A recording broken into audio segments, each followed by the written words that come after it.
Hello, I'm Ian Stewart, Chairman of the Board of Leithner Company. Today's presentation is the next in a series of videos designed to inform both current and prospective clients regarding our operations. Our presenters are our co-managing directors, Dr. Chris Leithner and Mr. David Guy. I know that you will find today's topics both relevant and critical in this climate of financial volatility. I would now like to hand over to our facilitator for today, my co-director, Mr. Chris Satsophilis. Chris, over to you. Thanks, Ian. I'll welcome everyone to this update, but I'll start with the disclaimer. Please pause the presentation now to read the disclaimer at your own pace.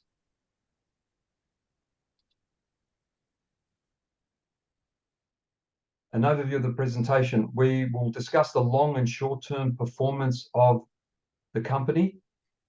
We'll then look at some of the changes in the portfolio in the last 6 months. As inflation is a very topical subject, we'll discuss inflation, its causes, and how we take it into account when we build portfolios. And finally, we'll discuss how to find out more information about the investment company. Chris, let's begin by talking about the long-term investment performance. Thank you, Chris.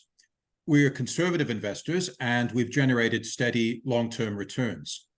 The graph shows that each $1 invested in our shares in 1999, dividends reinvested grew to $6.39 on the 30th of June.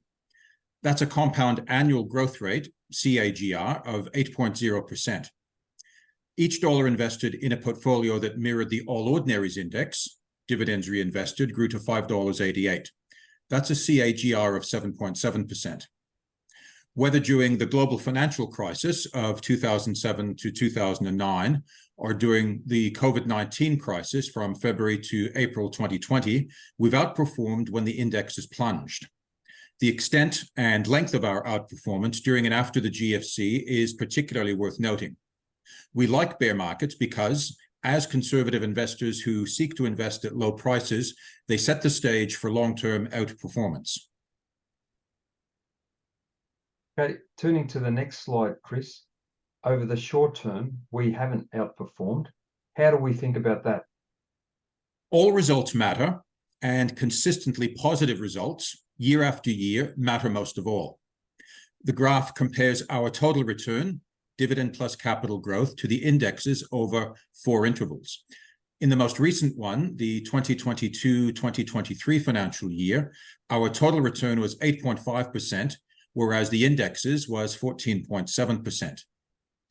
It's true that we outperformed in the most recent financial year. It's equally true, though, that in the preceding financial year, 21-22, we gained 3.5%, but the index lost 7.4%. And from the pre-COVID peak to the trough of the COVID crisis, the index lost 25%.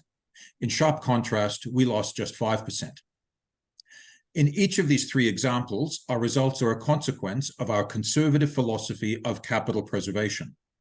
We strive firstly to avoid losses.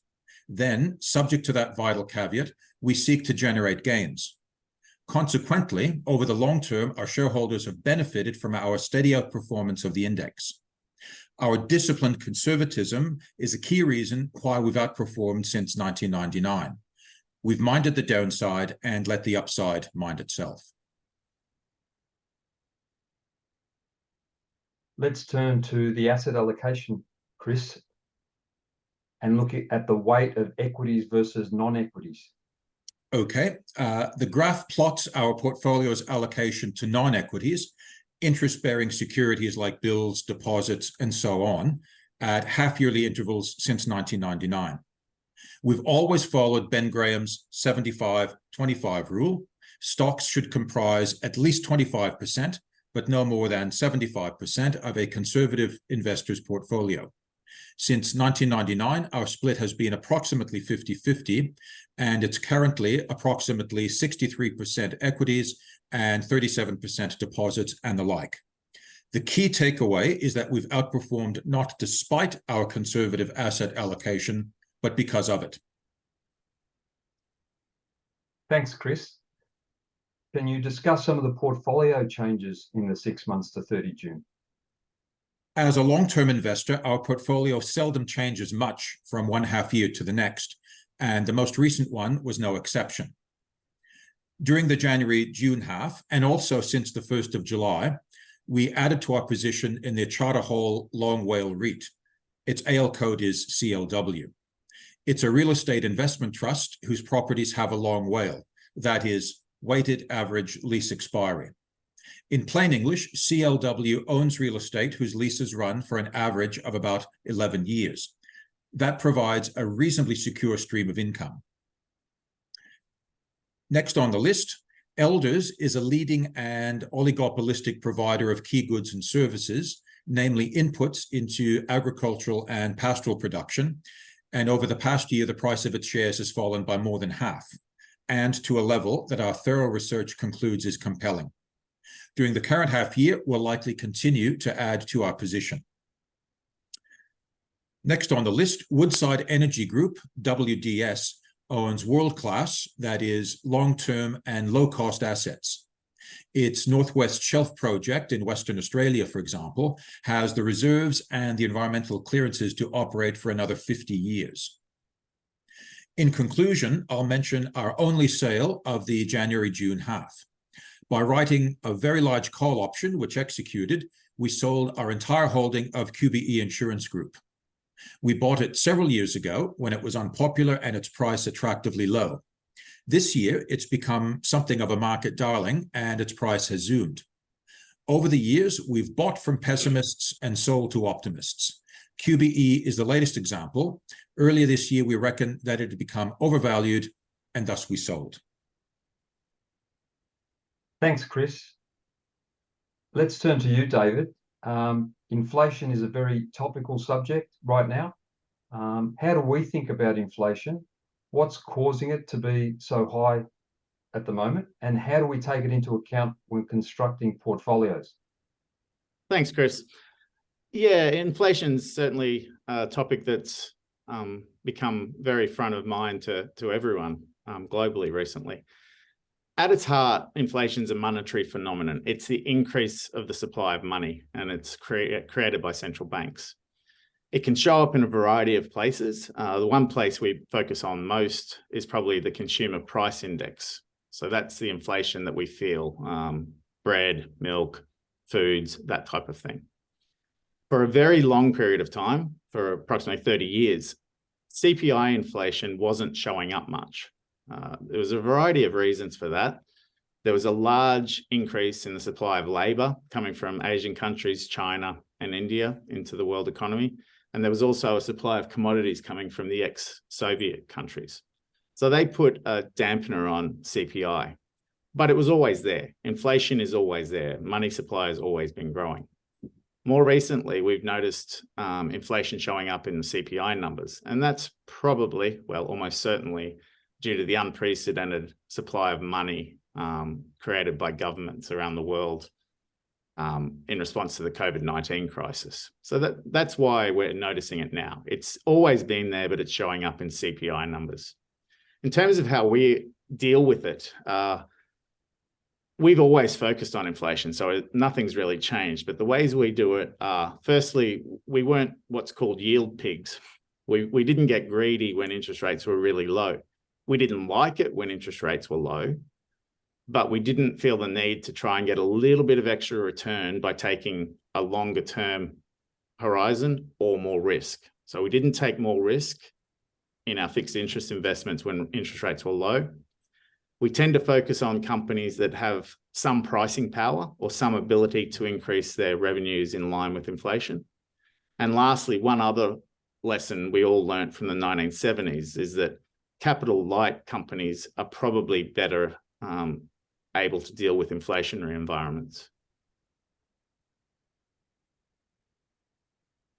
So that just goes through consumer price inflation going back 100 years. You can see it goes up significantly. And you can also see that trend I mentioned from 1990 through to 2020. We had a generation or two of investors who knew nothing other than seemingly falling CPI. And that's changed. It's changed significantly. We have always dealt with it. Just go back one there, Chris, for a moment. The first thing we do when we invest money, we have two rules. The first one is to try and make sure that your money keeps pace with inflation. And only after that, we try and get a reasonable return. So inflation's always been important and it's always been there. Just the next one. This is an example of the yield pig scenario. So when you look down at that period from 2020, late 2020 through to 2022, interest rates weren't high. They were 0.1% in Australia. That's a terrible, terrible return. The only thing that was more terrible was to get greedy at that particular point in time, take on credit risk, take on duration, so invest for a longer period of time just to try and get a little bit higher return. The way we treated it at the time was we weren't getting paid much for our cash, but we had an option to buy more investments down the track at better prices. If you look at the next slide there, you'll see that in 2023, for instance, the average fixed interest investment out there lost pretty close to 20%. So that's what we avoided by not chasing yield at really low rates. So that's been very important from our perspective in terms of making sure that we can benefit from rising interest rates that come from higher inflation. So minimizing the risks, we've always focused on inflation, nothing new. We're doing something we've always done. Seeking to buy companies that have some pricing power. Their revenues are linked to CPI, for instance, the Charter Hall Longwell REIT that Chris mentioned. The asset light companies where they don't have to replenish their capital base with ever increasingly expensive capital goods. So Elders is an example of that. And finally, as I said, when we're not stuck with low interest rate earning long-term fixed interest investments. So we're well placed from that perspective. So to summarize, the long-term performance remains very good, and we are very well positioned to take advantage of opportunities with our healthy cash balance. To also sum up some metrics, the NTA is 99.4 as at the 31st of July, and the current market capitalisation is $28.5 million and looking to soft close at $100 million. If you are not already a shareholder and keen to find out some more about how we invest, you can contact either David or Chris. They would welcome the opportunity to answer any of your queries and provide the information memorandum if you're interested. So with that, I'll thank you all for joining us, and we look forward to our next update. Thank you. Thanks, everyone. Thank you.